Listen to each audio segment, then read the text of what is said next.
Good morning students. कैसे हो आप सब? आई होप सो कि आप सब बहुत अच्छे होंगे।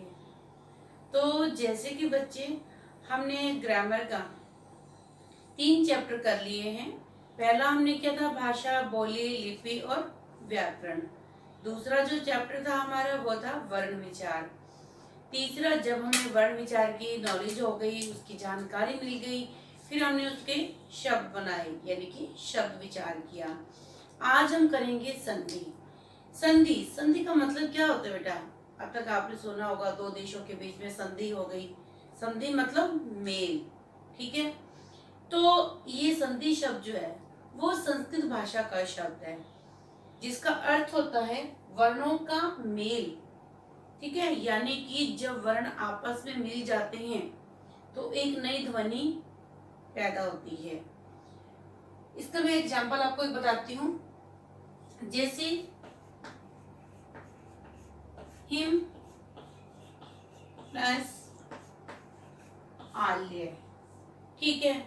अब क्या है, हम यूं भी कह सकते हैं कि संधि में जब आसपास सिर्फ दो ध्वनियां आपस में मिल जाती हैं, आसपास दो ध्वनियां आपस में मिलती हैं, तो वो क्या होते हैं? संधि कहलाती है। दो ध्वनियां कौन सी मिलेंगी? जैसे ये क्या है? आ, ठीक है। अब मैंने आपको पहले बताया था कि जितने भी व्यंजन होते हैं सब में अ जुड़ा होता है। अ की कोई मात्रा नहीं होती, लेकिन उसके बिना कोई व्यंजन जो है वो पूरा नहीं होता। तो हर व्यंजन के साथ अ जो है वो लगा होता है। तो अब इसमें हिम, अब म में क्या है? अ, ठीक है। अब ये दो ध्वनियां आपस में मिल गई, दो वर्ण जो है वो आपस में मिले। कौन कौन से? आ और आ, ठीक है। अब इसमें क्या है कि हमने क्या करना है? पहले शब्द का अंतिम वर्ण, पहले शब्द का अंतिम वर्ण कौन सा हो गया? अ। दूसरे शब्द का पहला वर्ण, पहला वर्ण क्या हो गया? आ। तो क्या बन गया? आ। तो अ प्लस आ क्या बन गया? आ, ठीक है। ये बन गया। जैसे अब लिखेंगे हम हिमालय, ठीक है बच्चों। अब जैसे जब हम इसको अलग करेंगे, इसको विच्छेद करेंगे, तो क्या हो जाएगा? हिम प्लस आल्य, हिम प्लस आल्य। और जब हम इसको इकट्ठा करेंगे तो क्या बन जाएगा? हिमालय, ठीक है। पता लग गया? संधि में क्या होता है? जब दो ध्वनियां आपस में मिल जाती हैं, आसपास की ध्वनियां आपस में मिल जाती हैं, तो वो उसमें एक परिवर्तन आ जाता है, एक नई ध्वनि बन जाती है। उसी को ही हम क्या कहते हैं? संधि कहते हैं। तो अब जैसे कि हिम प्लस आल्य हिमालय, सत प्लस जन सज्जन, नी प्लस रस नीरस। अब क्या है? ऊपर हमने जो 3 उदाहरण दिए हैं, हिमालय, सज्जन, नीरस, इसके द्वारा स्पष्ट हो जाता है कि प्रथम शब्द की अंतिम ध्वनि और द्वितीय शब्द की, द्वितीय मतलब दूसरे शब्द की पहली ध्वनि, इन दोनों, ये दोनों क्या करती हैं? एक दूसरे को प्रभावित करती हैं। और इस ध्वनि परिवर्तन की जो प्रक्रिया होती है उसी को ही संधि कहते हैं। हम साफ साफ शब्दों में इसका अर्थ कहते हैं संधि का अर्थ वर्णों का मेल। जब वर्ण आपस में मिल जाते हैं, उनका मेल हो जाता है, और मेल होने पर उनमें परिवर्तन आ जाता है, तो वो क्या कहलाते हैं? संधि कहलाते हैं। तो अब इसके हम जानेंगे कि संधि के कितने भेद होते हैं। संधि के 3 भेद होते हैं। पहला कौन सा है? स्वर संधि, ठीक है। दूसरा क्या है? व्यंजन संधि,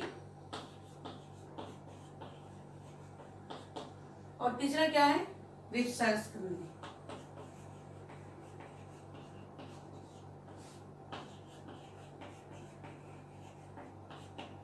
ठीक है। ये जो है ये 3 संधि के भेद है, प्रकार है। अब पता लग गया? संधि के 3 भेद होते हैं, 3 प्रकार होते हैं। पहला कौन सा है? स्वर संधि, फिर है व्यंजन संधि और उसके बाद विसर्ग संधि। तो सबसे पहले हम स्वर संधि के बारे में जानेंगे, उसके बाद हम व्यंजन और विसर्ग के बारे में जानेंगे। तो स्वर संधि के भी जो सब पार्ट्स होते हैं 5 होते हैं। कितने होते हैं? 5। तो सबसे पहले कौन सी होती है? दीर्घ संधि, ठीक है। उसके बाद गुण संधि, ठीक है, और उसके बाद वृद्धि संधि,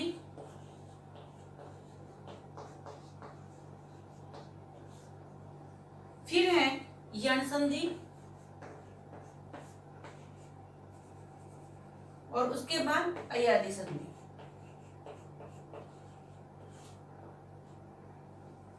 ठीक है बच्चों, स्वर संधि के सब पार्ट्स कितने होते हैं? 5 होते हैं, 5 होते हैं। दीर्घ संधि, गुण संधि, वृद्धि संधि, यण संधि और अयादि संधि। अब हम इनको डिटेल में जानेंगे। सबसे पहले तो हम लेंगे दीर्घ संधि। दीर्घ का मतलब क्या होता है? बड़ा। देखिए बच्चों, दीर्घ में क्या होता है? जब किसी हर्ष स्वर या दीर्घ स्वर के बाद, हर्ष कौन से होते हैं? जो जिनमें को बोलने में कम समय लगता है, और दीर्घ स्वर कौन से होते हैं? जिनको बोलने में हर्ष स्वर से दुगना समय लगता है। तो कहते हैं जब किसी हर्ष या दीर्घ स्वर के बाद उसी स्वर का हर्ष या दीर्घ रूप आता है तो दोनों मिलकर दीर्घ हो जाते हैं। यानी कि एक छोटा रूप आता है और एक बड़ा रूप आता है, तो दोनों मिलकर क्या हो जाते हैं? बड़ा रूप बन जाते हैं, यानी कि दीर्घ स्वर बन जाते हैं। अब जैसे कि अ, आ, अब ये क्या है? ये हर्ष स्वर है, ठीक है, और ये क्या है? दीर्घ स्वर है। तो लेकिन जब ये दोनों आपस में मिल जाएंगे तो क्या बन जाएगा? दीर्घ स्वर बन जाएगा आ। ठीक है बच्चों, तो अब और अगर अ से अ करेंगे, अ प्लस अ, तो ये भी क्या बन जाएगा? आ बन जाएगा। यानी कि अगर ये हर्ष स्वर और हर्ष स्वर भी मिल जाएंगे तो क्या बन जाएगा? दीर्घ स्वर बन जाएगा, आ बन जाएगा। और अगर जैसे एक एग्जांपल हम इसका ले लेते हैं, राम प्लस अवतार, ठीक है, अवतार। अब इसमें क्या है? राम, म में क्या है? अ, ठीक है। अब हमने इसका क्या लिया? प्रथम शब्द का आखिरी वर्ण लिया हमने, ठीक है। अब इसमें से हमने क्या लिया? द्वितीय शब्द का यानी दूसरे शब्द का हमने प्रथम वर्ण लिया। प्रथम वर्ण क्या है? अ प्लस अ, ये क्या बन गया? आ, ठीक है। तो ये क्या बन जाएगा? रामावतार। ठीक है बच्चों, अब इसका एक एग्जांपल और ले लेते हैं हम। दीप प्लस अवली, दीप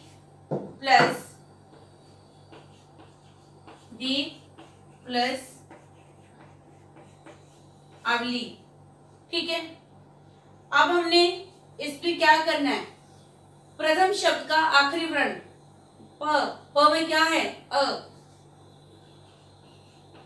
लिया हमने, ठीक है। उसके बाद द्वितीय शब्द का पहला वर्ण क्या है? अ, तो ये क्या बन जाएगा? आ। तो क्या बन जाएगा? दीपावली। ठीक है बच्चों, दीपावली समझ में आ गया। अब है अ प्लस आ, ये तो हमने क्या क्या किया था? अ और दोनों अ मिल जाते हैं तो क्या बन जाता है? आ बन जाता है। अब हम लेंगे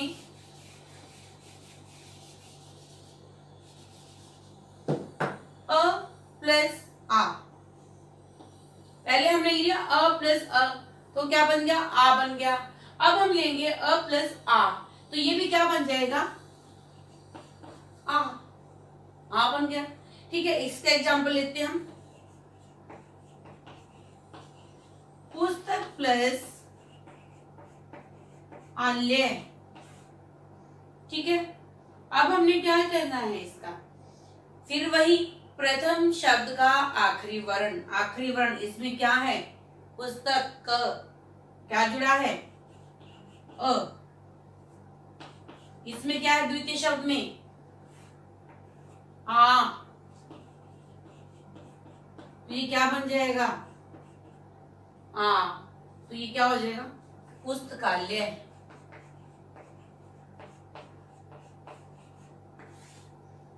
पुस्तकालय। ठीक है, आगे समझ में? तो ऐसे ही क्या है, जब हर्ष स्वर और दीर्घ स्वर आपस में मिल जाते हैं तो वो क्या हो जाते हैं? दीर्घ हो जाते हैं। ऐसे ही और क्या है, आ प्लस आ, वो मिलाने से क्या बन जाएगा? वो भी आ बन जाएगा। देखो बेटा, हर्ष स्वर अ और मिलाने से हमें क्या बना? दीर्घ स्वर बन गया, आ बन गया। अगर हम अ में आ मिलाएंगे तो भी क्या बन जाएगा? वो नई ध्वनि क्या बन जाएगी? आ बन जाएगी। ठीक है, अगर हम आ यहाँ पर आ कर देते हैं, आ प्लस आ, तो भी ये क्या बन जाएगा? आ बन जाएगा। इसका एक एग्जांपल देख लेते हैं। इसका एग्जांपल है जैसे दया प्लस आनंद। ठीक है, दया। अब इसमें क्या है?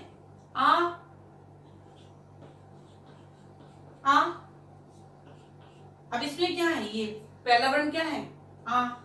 तो ये क्या बन गया? आ। अब ये क्या कहलाएगा? दया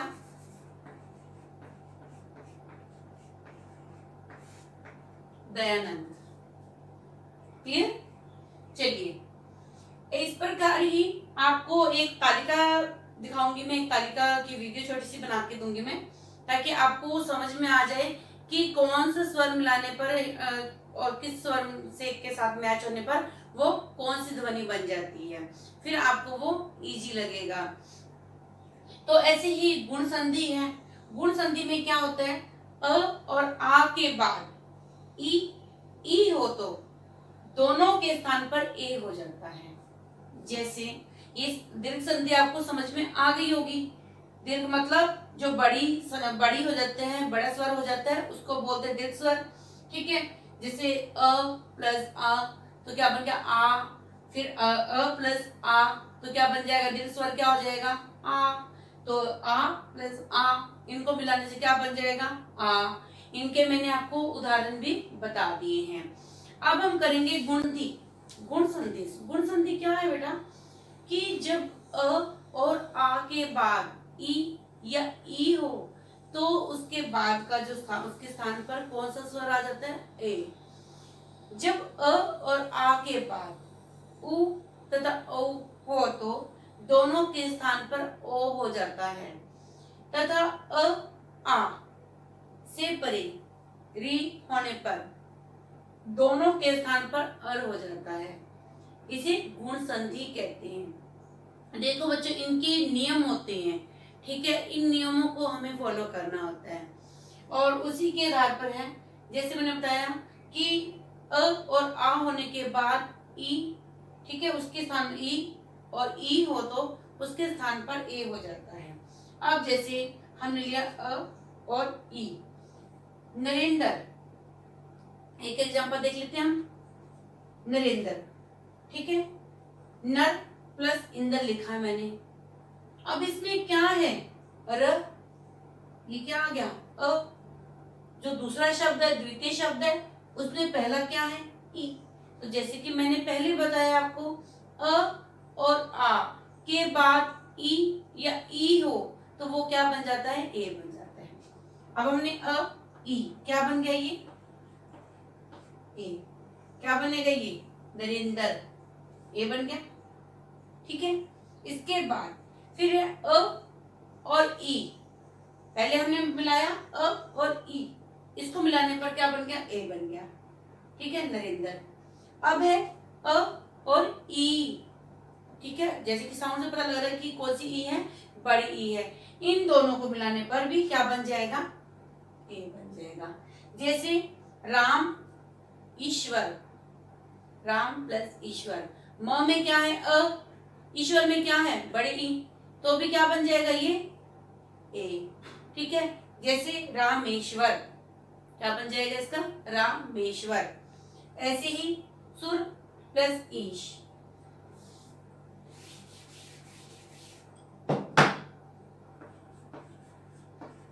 सुर ईश। इसमें क्या है अ, इसमें क्या है बड़ी ई, तो ये क्या बन जाएगी ई, तो क्या बन जाएगा ये सुरेश।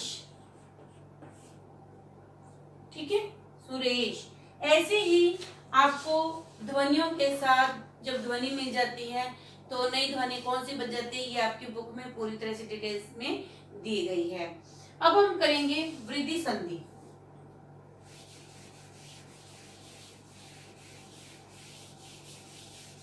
अब क्या है वृद्धि संधि?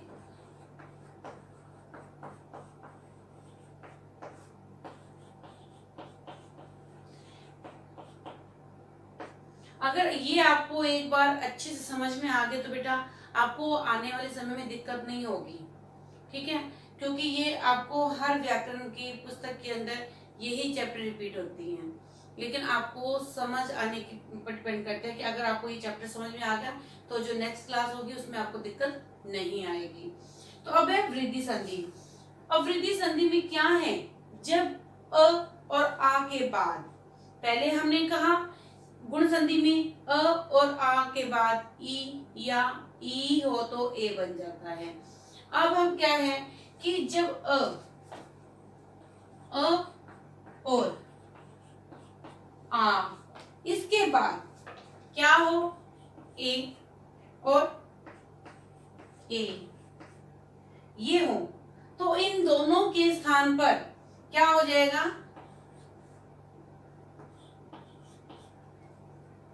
ए हो जाएगा।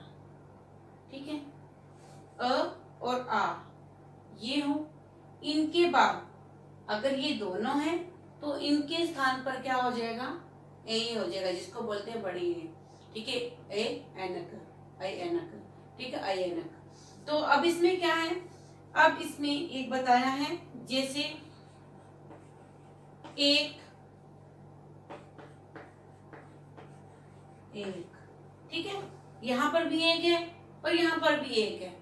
अब इसका क्या है, प्रथम जो स्वर है, प्रथम वर्ण क्या है अ। ठीक है, जैसे कि मैंने बताया आपको अ, इसके बाद ये क्या है ए। ठीक है, अब इसके बाद क्या हो जाएगा ये हो जाएगा ए। अब इसमें क्या आ जाएगा एक एक।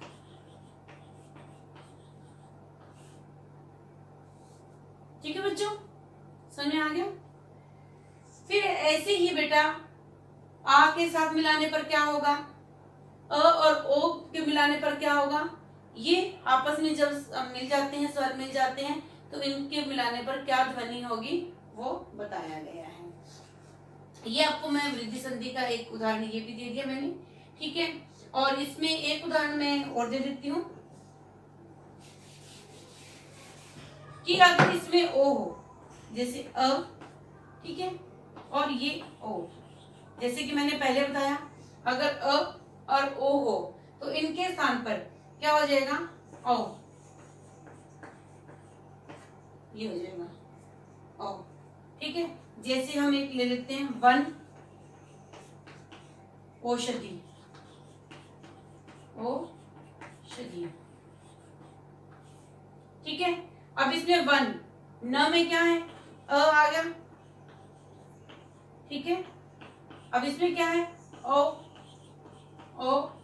ठीक है, अब इसको अ और ओ इन दोनों को मिलाने पर क्या बन जाएगा ओ, तो ये क्या बन जाएगा वनौषधि, वन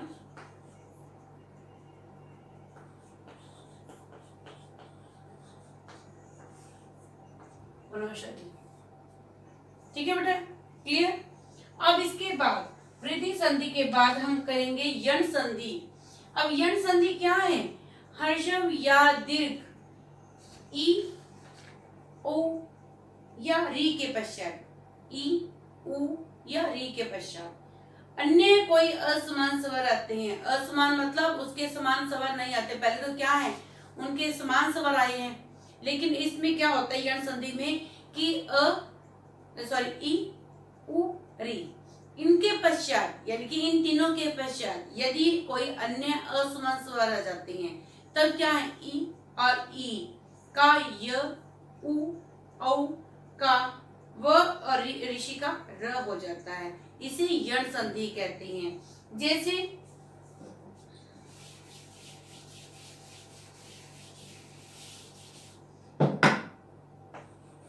यण संधि, ठीक है, इसमें क्या है, अब जैसे ई या ई, ठीक है, इसके साथ कोई अन्य स्वर हो जाता है, कोई भी अन्य स्वर आ जाता है तो ये क्या बन जाता है, य, ठीक है। जैसे यदि, अपि,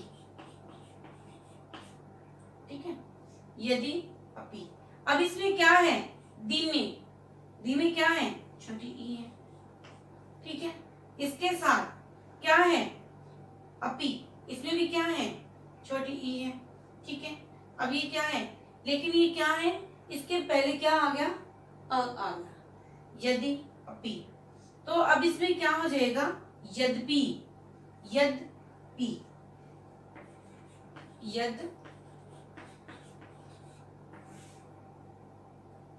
यद्यपि, ठीक है, ये आ गया, ठीक है। अब हम करेंगे अयादी संधि। अयादी संधि ए, ऐ, ओ, औ, इन स्वरों का मेल किसी दूसरे स्वर से हो तो ए का ऐ, ए का आय, ओ का औ और ओ का औ हो जाता है। जैसे एक एग्जांपल देख लेते हैं हम इसका भी। उसके बाद एक, जब हम व्यंजन संधि और विसर्ग संधि करेंगे उससे पहले एक छोटी सी वीडियो आपको इसके साथ ऐड कर दूंगी ताकि आपको समझ में आ जाए कि स्वर से मिलान करने पर, स्वर का मेल होने पर उसमें कौन सा नया स्वर आता है, ताकि आप लोगों को क्लियर हो जाए। अब इसमें है अयादी संधि, ठीक है। इसमें हम लेंगे जैसे ए प्लस अ, ठीक है, इनका क्या हो जाएगा, ये आई, आई हो जाएगा। जैसे शे अन, ठीक है, शे अन। अब ये क्या है, ए है, ठीक है।